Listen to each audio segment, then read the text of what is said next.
मित्रों, आप सभी को श्री कृष्ण जन्माष्टमी की हार्दिक शुभकामनाएं। मित्रों, आज हम आप सभी लोगों को श्री कृष्ण जन्माष्टमी की एक अत्यंत ही महत्वपूर्ण कथा सुनाने वाले हैं। जो भी माताएं, बहनें या मेरे प्रिय भाई श्री कृष्ण जन्माष्टमी का व्रत रखते हैं, तो उन्हें इस कथा को अवश्य सुनना चाहिए। इससे मनोवांछित फल की प्राप्ति होती है। कान्हा जी आपकी सभी मनोकामनाएं अवश्य पूरी करते हैं। आज की इस वीडियो में हम श्री कृष्ण जन्माष्टमी पर सुनी जाने वाली कथा कहानी सुनेंगे। मित्रों, श्री कृष्ण जन्माष्टमी का व्रत भाद्रपद में कृष्ण पक्ष की अष्टमी तिथि को मनाया जाता है और श्री कृष्ण जन्माष्टमी को भगवान श्री कृष्ण के जन्मोत्सव के रूप में मनाया जाता है। भगवान श्री कृष्ण का जन्म भाद्रपद कृष्ण पक्ष की अष्टमी को बुधवार के दिन रोहिणी नक्षत्र में अर्धरात्रि के समय हुआ था। जन्माष्टमी का यह व्रत पूरे साल में रखे जाने वाले व्रत में सबसे बड़ा माना जाता है। इस व्रत को व्रत राज्य कहा जाता है। ऐसी मान्यता है कि जो कोई भी जन्माष्टमी का एक व्रत करता है, उसे पूरे साल के सभी व्रत करने जितना पुण्य मिलता है। 1 करोड़ एकादशी का व्रत करें तब जाकर एक जन्माष्टमी व्रत के फल के बराबर पुण्य मिलता है। जो भी जन्माष्टमी का व्रत करता है, भगवान श्री कृष्ण उसकी सभी मनोकामनाएं पूरी करते हैं। ऐसी मान्यता है कि जो जन्माष्टमी के दिन भगवान श्री कृष्ण को केवल एक झूला भी झुला देता है, तो भगवान श्री कृष्ण उसकी भी सभी मनोकामनाएं पूर्ण कर देते हैं। जो भी मनुष्य जन्माष्टमी का व्रत रखता है, और मैं जो अब आपको जन्माष्टमी व्रत की यह कथा आपको सुनाने जा रहा हूं, उस कथा को सुनता है, तो उसके सभी पाप नष्ट हो जाते हैं। मित्रों, चलो अब हम सुनते हैं श्री कृष्ण जन्माष्टमी व्रत की कथा। बोलिए श्री कृष्ण भगवान की जय। मित्रों, द्वापर युग में जब पृथ्वी पाप और अत्याचार से भरने लगी, तब पृथ्वी ने गौ माता का रूप बनाकर सृष्टि के रचयिता भगवान ब्रह्मा जी के पास गई। गाय के रूप को धारण की हुई पृथ्वी माता के साथ सभी देवता ब्रह्मा जी के पास गए और सभी देवताओं ने मिलकर भगवान ब्रह्मा जी को पृथ्वी की दुखद गाथा सुनाई। अब भगवान ब्रह्मा जी के आदेशानुसार वहां पर उपस्थित सभी देवतागण आपस में मिलकर कहने लगे कि हम सभी इस संकट के समाधान के लिए भगवान श्री हरि विष्णु के पास जाएंगे। और सभी लोग गौ माता को साथ में लेकर श्री हरि भगवान विष्णु जी के पास क्षीर सागर में जा पहुंचे। भगवान श्री हरि विष्णु शेष नाग की सैया पर बैठे विश्राम कर रहे थे। अब सभी देवता गढ़ वहां जाकर भगवान विष्णु जी की स्तुति करने लगे। जब सभी देवता गढ़ एक साथ भगवान श्री हरि विष्णु स्तुति करने लगे, तब भगवान श्री हरि विष्णु की निद्रा भंग हुई। तब भगवान विष्णु ने सबके आने का कारण पूछा। तब दीनहीन वाणी में पृथ्वी देवी बोली कि हे प्रभु, संपूर्ण भूमंडल पाप और अत्याचार से घिर गया है। पृथ्वी पाप और अत्याचार से त्राही त्राही करने लगी है। इसीलिए हे प्रभु, कृपा करके आप इस संकट का निवारण करें और पृथ्वी को संकट से मुक्त करें। यह बात सुनकर भगवान श्री हरि विष्णु जी बोले कि ठीक है, मैं पृथ्वी को समस्त दानवों से बचाने के लिए मैं ब्रजमंडल में वासुदेव भार्या और कंस की बहन देवकी के गर्भ से जन्म लूंगा। इसीलिए तुम ब्रजभूमि में जाकर यादव कुल में अपना शरीर धारण करो और मेरे द्वारा की जाने वाली बाल लीलाओं का आनंद लो। तब इतना कहकर भगवान श्री हरि विष्णु अंतर्ध्यान हो गए और अब सभी देवता और पृथ्वी देवी ब्रजभूमि पे आकर यादव कुल के नंद, यशोदा और गोपियों के रूप में पैदा हुए। इसके बाद कुछ दिन ऐसे ही व्यतीत होते गए। कुछ दिनों के बाद वासुदेव और देवकी अपने साले कंस के साथ गोकुल में जा रहे थे और पृथ्वी को अपने आतंक से त्राही त्राही करने वाला और कोई नहीं देवकी का भाई कंस था। जब वह तीनों गोकुल धाम जा रहे थे, तभी अचानक से भविष्यवाणी हुई। अरे दुराचारी कंस, जिसको तू अपनी बहन समझकर अपने साथ ले जा रहा है, इसकी गर्भ से जन्म लेने वाला 8वां पुत्र तेरी मृत्यु का कारण बनेगा। इतना सुनते ही कंस ने तुरंत ही तलवार उठा ली और देवकी को मारने के लिए दौड़ पड़ा। तभी वासुदेव ने उसे पकड़ लिया और कंस से कहा, हे कंस, यह तो बेकसूर है, इसे मारना उचित नहीं है और तुम जैसे एक यशस्वी राजा को यह शोभा भी नहीं देता है। इसीलिए जब भी देवकी के गर्भ से जब भी किसी संतान का जन्म होगा, तो उसके जन्म लेते ही मैं आपको अपनी सारी संतान दे दूंगा। आप उनका कुछ भी करना, तब आपको कौन मार सकेगा।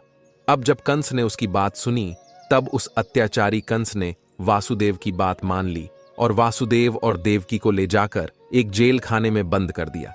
अब जब भी देवकी को कोई पुत्र होता था तब वह कंस उस पुत्र को मार देता था। देवकी के 7 पुत्रों के मारे जाने के बाद 8वीं गर्भ की बात कंस को जब मालूम हुई तो इस बात का पता चलते ही कंस ने देवकी और वासुदेव को एक विशेष कारागार में डलवा दिया और वहां पर कड़ा पहरा लगा दिया। भाद्रपद के कृष्ण पक्ष की अष्टमी को अर्धरात्रि के समय पद्मधारी भगवान श्री कृष्ण का जन्म हुआ। चारों ओर प्रकाश फैल गया। लीलाधारी भगवान की लीला देखकर वासुदेव और देवकी उनके सामने हाथ जोड़कर खड़े हो गए। भगवान श्री कृष्ण ने जब अपना बाल रूप लिया तब देवकी और वासुदेव की हाथों की हथकड़ियां टूट गईं। दरवाजे अपने आप खुल गए। पहरेदारों को नींद आ गई। तब वासुदेव भगवान श्री कृष्ण जी को अपने साथ लेकर वहां से निकल गए। जब वासुदेव जी ने यमुना को पार करने के लिए यमुना के अंदर प्रवेश किया तब यमुना का स्तर बढ़ने लगा। भगवान के चरण कमल छूने को लालायित यमुना भगवान श्री कृष्ण के पैरों को जब वह छू लेती है तब भगवान के चरण कमल का स्पर्श करते ही वह एकदम से नीचे उतर गई और बिल्कुल घट गई। वासुदेव पैदल ही यमुना को पार कर गए और गोकुल धाम पहुंच गए। वहां जाकर उन्होंने देखा कि एक दरवाजा खुला हुआ है। खुले हुए दरवाजे और सोई हुई यशोदा मैया को देखकर बालक वासुदेव ने बाल गोपाल श्री कृष्ण को उन्होंने वहीं सुला दिया और मैया यशोदा के पास सोई कन्या को लेकर वापस चले आए। जब वासुदेव वापस कारागार में पहुंचे तो उन्हें अपने आप ही बेड़ियां लग गईं और दरवाजे भी बंद हो गए। दरवाजे बंद होने के बाद सोए हुए पहरेदार जाग गए। अब हथकड़ियां लगने के बाद वह कन्या जोर जोर से रोने लगी। तब पहरेदारों ने कन्या की रोने की आवाज सुनकर कंस के पास खबर भेज दी कि देवकी की 8वीं संतान का जन्म हो चुका है। यह सुनते ही कंस दौड़ता हुआ कन्या को हाथ में लेकर जैसे ही पत्थर पर पटकने ही वाला था तभी वह कन्या हाथों से छूकर आकाश में उड़ गई और साक्षात देवी के रूप में प्रकट हो गई और कहने लगी, अरे दुराचारी, कंस तुम्हें मारने वाला तो गोकुल में पहले ही पैदा हो चुका है, अब तुम्हारा वही वध करेगा। तब भगवान श्री कृष्ण ने अकासुर और तारकासुर और कंस जैसे राक्षसों का वध करके पृथ्वी देवी और अपने भक्तजनों की रक्षा की। बोलिए कृष्ण भगवान की जय हो। मित्रों, चलो अब मैं आप सभी को एक और पुरानी कथा का अनुसरण आपको कराता हूं। मित्रों, एक पुरानी कथा के अनुसार महादेव शिव शंभू को जब श्री कृष्ण भगवान के बाल रूप के दर्शन करने की अभिलाषा हुई तब उन्होंने एक योगी का भेष बनाया और मैया यशोदा के द्वार पर गोकुल में नंद भवन के बाहर पहुंचकर आवाज लगाई और भगवान शिव शंभू ने कहा, अलख निरंजन कहाँ हो प्रभु। अब भगवान भोलेनाथ भजन गाने लगे। मैया यशोदा उस समय श्री श्याम सुंदर बाल गोपाल श्री कृष्ण का श्रृंगार कर रही थी। वह अपने प्यारे कृष्ण को प्यार करने में इतना मग्न थी कि बाहर खड़े योगी की आवाज उन्हें सुनाई नहीं पड़ी। तभी योगी के भेष में भोले बाबा ने फिर से एक बार आवाज लगाई, लेकिन अंदर से कोई भी जवाब नहीं आया। तभी वहां से एक ब्रज की वृद्ध गोपी गुजर रही थी। अचानक से उस गोपी की नजर उस योगी सन्यासी पर गई। उसने योगी को प्रतीक्षा करते देखा तो वह उनके पास गई और उस योगी से कहने लगी, बाबा आप किसे बुला रहे हो? तब योगी के भेष में भगवान शिव शंकर बोले, हे माते, हम इस घर की गृह स्वामिनी को बुला रहा हूं, परंतु इस घर से कोई भी माता मुझे भिक्षा देने के लिए आ ही नहीं रही है। मुझे उन्हें पुकारते हुए काफी वक्त हो गया है। अब उस गोपी ने पूछा, बाबा आपको भिक्षा चाहिए? तब शिव शंकर बोले, हाँ मां, मुझे भिक्षा चाहिए। तब गोपी बोली, बाबा, लेकिन यहाँ तो मुझे कोई नहीं दिख रहा है। आप मेरे घर चलो, वहाँ मैं आपको भिक्षा दे दूंगी। आप मुझसे जो मांगोगे मैं उसे दे दूंगी, अगर मेरे पास हुआ तो। तब भगवान भोलेनाथ ने कहा, माता, मैं जहां पर जाता हूं यदि उस द्वार से कुछ मिले तो अच्छा, नहीं तो किसी और द्वार पर मैं नहीं जाता। तब गोपी कहने लगी, तो महाराज फिर तो आज आप भूखे ही रह जाओगे। भोले बाबा बोले, जैसी प्रभु की इच्छा। तब गोपी कहने लगी, नहीं बाबा, हमारे गांव से कोई ऐसे भूखा जाए यह तो सारे गोकुल के लिए लज्जा की बात है। तुम यहीं ठहरो, मैं अंदर जाकर देखती हूँ कि यशोदा रानी कहाँ है। यह कहकर गोपी नंद भवन के अंदर गई तो देखती है कि मैया यशोदा तो श्याम सुंदर का श्रृंगार कर रही थी, लोरी गाकर उन्हें सुला रही थी। इधर बाहर खड़े भगवान शंकर मन ही मन कहने लगे कि प्रभु दर्शन किए बगैर तो मैं नहीं जाऊंगा। गोपी अंदर जाकर मैया यशोदा से कहती हैं, यशोदा रानी कहाँ हो? तब मैया यशोदा कहती हैं, आओ काकी, क्या बात है?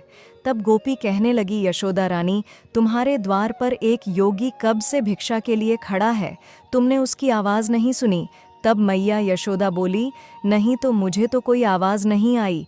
तब गोपी कहने लगी, अरे जल्दी से उसे भिक्षा दे दो, वह तो कोई बड़ा महात्मा लगता है। तब मैया यशोदा बोली, ठीक है, अगर तुम ऐसा कह रही हो तो मैं उसे कुछ दे देती हूँ जाके। तब गोपी कहने लगी कि ऐसा योगी तो मैंने कभी नहीं देखा, उसके मुख को देखकर तो आंख ही नहीं टिकती। तब मैया यशोदा कहने लगी, ऐसा क्या है उस योगी में? तब वह गोपी बोली, अरे इतना तेज है उसकी ललाट पर जैसे सूर्य का तेज होता है, और देखो कितना बड़ा नियम है उसका कि वह जिस द्वार पर भिक्षा के लिए खड़ा हो जाता है बस वहीं से भिक्षा लेता है, और भिक्षा न मिलने पर भूखे पेट ही लौट जाता है। तब मैया यशोदा कहने लगी, अरे काकी, आपकी बातों को सुनकर मैं तो दक्षिणा देना भूल ही गई, अभी लेकर आती हूँ। तब मैया यशोदा संदूक से धन और एक मोती की माला निकालते हुए कहती है, अगर वह महात्मा इतनी ही बड़ी दिव्य आत्मा है तो ये बहुमूल्य मोती की माला दे देती हूँ। इधर भगवान शिव शंभू बाहर खड़े खड़े मन ही मन श्याम सुंदर से बातें कर रहे थे। प्रभु दर्शन देने में इतना संकोच क्यों कर रहे हो? तब श्याम सुंदर ने कहा कि मेरे धन्य हो भाग्य जो आप अपने सेवक के घर पधारे, इस सेवक का परिणाम स्वीकार करें। तभी मैया यशोदा श्याम सुंदर को पालने में रखकर और दक्षिणा की थाल लेकर गोपी के साथ भवन से बाहर आई है। वहां योगी भेष में शिव शंभू प्रतीक्षा कर रहे थे। मैया यशोदा योगी रूप शिव शंभू को देखकर प्रणाम करते हुए कहती है कि बाबा क्षमा कर दीजिए, विलंब के लिए मैं अपने लल्ला का श्रृंगार कर रही थी। तब योगी के वेश में भगवान शिव शंभू बोले, धन्य हो मैया, जिसे ऐसे दिव्य बालक की सेवा का सौभाग्य प्राप्त हुआ है, मुझे भी उस परम दिव्य शिशु के दर्शन करा दो। तब मैया यशोदा बोली, बाबा मुझे क्षमा कर दो, अभी अभी स्नान कराया है, इस समय मैं उसे बाहर नहीं ला सकती, उसे ठंडी हवा लग जाएगी। तब साधु वेश में भगवान शिव जी ने कहा कि हे माते, मैं तुम्हारे द्वार पर आया हूं, मेरी इतनी सी विनती स्वीकार नहीं करोगी? तब मैया यशोदा बोली, नहीं होगी बाबा, मैं अपने लल्ला को बाहर नहीं ला सकती, आप यह भिक्षा ग्रहण कीजिए और मुझे क्षमा कीजिए। तब उस योगी के वेश में भगवान शिव शंभू जी भिक्षा की थाल की ओर देखकर कहते हैं, मैया, ये मोती और धन तो मेरे लिए पत्थर के टुकड़े हैं, ये मेरे किस काम के? मुझे इनकी कोई लोभ कोई चाह नहीं है। अगर आपको चाहिए तो ऐसे हीरे मोती माणिक मुझसे ले लो, पर मुझे तुम्हारे लल्ला के दर्शन करा दो, वही हमारी भिक्षा है। योगी वेश में भगवान शंकर ने अपने कमंडल से हीरे मोती निकालकर मैया यशोदा की भिक्षा की थाल में रख दिए, जिसे देखकर मैया यशोदा और वह गोपी आश्चर्यचकित हो गई और चिंतित होकर गोपी से कहने लगी, मुझे यह साधु कोई मायावी लगता है, तभी तो यह बहकी बहकी बातें कर रहा है। गोपी तो चुपचाप खड़ी यशोदा मैया का करुण चेहरा देख रही थी। फिर मैया यशोदा अपनी आंखों में आंसू भर के उस योगी वेशधारी शिव शंभू से कहती है, देखो बाबा, तुम जैसे कई मायावी इससे भी पहले आ चुके हैं, सभी इसी प्रकार की चिकनी चुपड़ी बातें करते हैं कि तेरा लल्ला तो बड़ा दिव्य बालक है, उसकी दर्शन करा दो, उसे मेरी गोद में दे दो। फिर सब के सब उसका अनिष्ट करने की चेष्टा करते हैं। मेरे लल्ला ने आप सबका क्या बिगाड़ा है जो आप लोग उसके शत्रु बने बैठे हैं? फिर बड़े ही कड़े शब्दों में मैया यशोदा ने कहा, भिक्षा चाहिए तो ले लीजिए, अन्यथा अपने स्थान को पधारिए, मैं अपने लल्ला को तो बाहर नहीं लाऊंगी। योगी भेषधारी शिव शंभू बोले, अरे मैया, ऐसी कठोर मत बनो, बहुत दूर से आया हूं, लेकिन मैया। यशोदा तो फिर बोली, चाहे आप कैलाश पर्वत से आए हो, लेकिन मैं अपने लल्ला को नहीं दिखाऊंगी। अगर तुम कैलाश पर्वत से आए हो तो वहीं भगवान शिव के दर्शन कर लेते, यहाँ किस काम से आए हो? योगी वेशधारी भगवान शिव शंभू बोले, भोली मैया, भगवान के साक्षात दर्शन करना कोई कठिन काम नहीं है, लेकिन उनके बाल रूप के दर्शन करना बहुत दुर्लभ है, इसलिए दर्शन की लालसा से तुम्हारे द्वार पर आया हूं। कई युगों के बाद यह दर्शन करने को मिलते हैं, लेकिन मैया यशोदा नहीं मानी। वह बोली, बाबा मुझे क्षमा करो, मैं अपने लल्ला को तो बाहर नहीं लाऊंगी। मेरे पति की आज्ञा है कि किसी भी अनजान व्यक्ति के सामने अपने लल्ला को मत लाना, चाहे जो हो जाए। मैया यशोदा और भगवान भोलेनाथ के बीच यह विवाद चल रहा था। इस विवाद को सभी देवता गढ़ स्वर्ग लोक में खड़े होकर देख रहे थे। तब उन्होंने सोचा कि ऐसे तो काम नहीं चलने वाला। हमारे प्रभु भगवान भोलेनाथ को तो मैया यशोदा अपने लल्ला के दर्शन नहीं करने देगी। तभी उन्होंने देवी पूर्णिमासी को एक गोपी का रूप दिलवाकर उसे उसी स्थान पर भेज दिया जहां पर यह वाद विवाद चल रहा था। पूर्णमासी मां उनके पास पहुंचकर बोली, अरे यह कोई अनजान व्यक्ति नहीं है यशोदा रानी, मैं इन्हें अच्छी तरह से जानती हूँ। मैंने कहा था ना कि गोकुल में आने से पहले मैं काशी में रहती थी, वहीं मैंने इनके दर्शन किए थे। ये तो सचमुच परम दिव्य शक्ति है, ये तो शक्ति के आदिपति हैं। ऐसा कहकर पूर्णमासी गोपी माँ आंखों में आंसू की धारा लिए भगवान शिव के चरणों में अपना शीश रख देती है और उन्हें प्रणाम करती है और उठकर मैया यशोदा से कहती है, यशोदा, इन्हें लल्ला के दर्शन करा दो।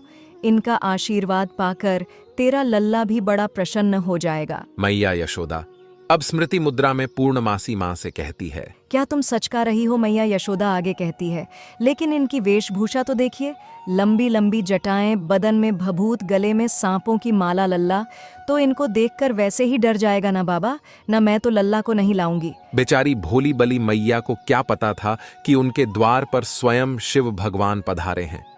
मैया यशोदा की ऐसी बातें सुनकर पूर्णमासी मां कहने लगी, नहीं यशोदा रानी, इनके तो दर्शन मात्र से समस्त भय नष्ट हो जाता है, सारी बाधाएं दूर हो जाती हैं। यशोदा, तू इन पर विश्वास कर, मैं तुझे झूठ नहीं कह रही हूँ। अब इस बात का समर्थन करते हुए वह दूसरी गोपी भी कहने लगी, अरे यशोदा रानी, यह पूर्णमासी बुआ तो कभी झूठ नहीं बोलती। तुम्हें याद है ना, जब वह पहले गोकुल में आई थी तब इसी ने तुझे आशीर्वाद दिया था कि तुम्हें भी एक लल्ला होगा। उस समय तो तुम सब लोग आशा छोड़ चुके थे। यह तो सदा सच कहती है, तो इनकी बात तो मान ले। मैया यशोदा पूर्णमासी बुआ से बोली, लल्ला को ले तो आऊंगी, पर इनके हाथों में मैं नहीं दूंगी। पूर्णमासी माँ बोली, अच्छा ठीक है, लल्ला को लेकर तो आ।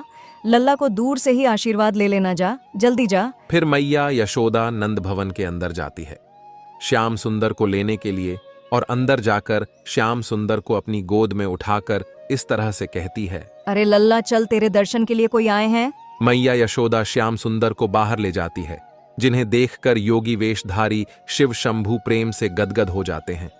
श्याम सुंदर के बाल स्वरूप को टकटकी लगाकर निहारने लगते हैं, जैसे पूर्णिमा की रात को चकोर चांद को टकटकी लगाकर निहारता रहता है।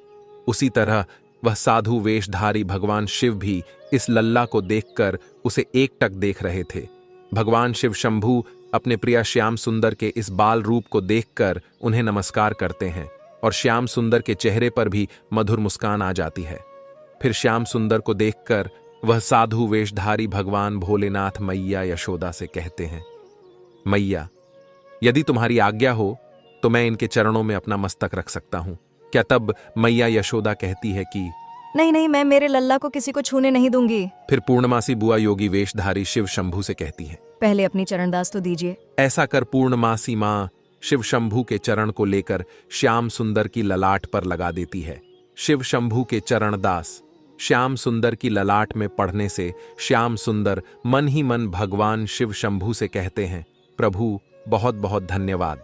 भगवान शिव श्याम और उनकी मैया के बीच का प्यार देखकर कहते हैं कि ये कहाँ का न्याय है स्वामी। हम इतनी दूर से आए हैं आपके बाल स्वरूप का दर्शन करने और आपको आलिंगन भी नहीं कर सके। जिनके श्री चरणों से निकली पवित्र गंगा को हम अपने शीश पर धारण करते हैं, उन श्री चरणों को एक बार तो छू लेने देते। फिर भगवान शिव अपने शरीर के एक अदृश्य प्रतिबिंब से श्री श्याम सुंदर के चरणों का स्पर्श करते हैं और उनकी स्तुति पुरुष सूक्त से करते हैं, जो भगवान श्री श्याम सुंदर को बहुत प्रिय है। इसके बाद योगी वेशधारी भगवान शिव शंभू मैया यशोदा से कहते हैं कि इस युग में यह तेरा लल्ला मेरे नैना भाई रे निहाल प्रमुख लाल की प्यासी अखियां कोई निहाल निर्मुख लाल। अब माता यशोदा कहती हैं कि योगी बाबा अब तो भिक्षा ले लो। तब भगवान शिव कहते हैं कि अपने हीरे मोती यह पत्थर आप ही रख लो, यह मेरे किस काम के। मैं तो माला माल हो गया, तेरे लाल का दर्शन करके यही मेरी भिक्षा थी। और ऐसा कहकर कर योगी वेशधारी शिव शंभू वहां से अंतर्ध्यान हो जाते हैं। ऐसा अनुपम दृश्य देखकर स्वर्ग लोक से सभी देवी देवता प्रसन्न होकर पुष्पों की वर्षा करने लगते हैं। जन्माष्टमी के दिन श्री कृष्ण के दर्शन की इस कथा को जो कोई भी सुनता है उसे भगवान श्री कृष्ण के बाल रूप के दर्शन करने का सौभाग्य प्राप्त होता है और पुण्य फल भी प्राप्त होता है। बोलो श्री कृष्ण भगवान की जय हो। जय श्री कृष्ण। राधे राधे। मित्रों, आपको हमारे द्वारा सुनाई गई श्री कृष्ण जन्माष्टमी व्रत कथा कैसी लगी हमें कमेंट करके अवश्य बताना।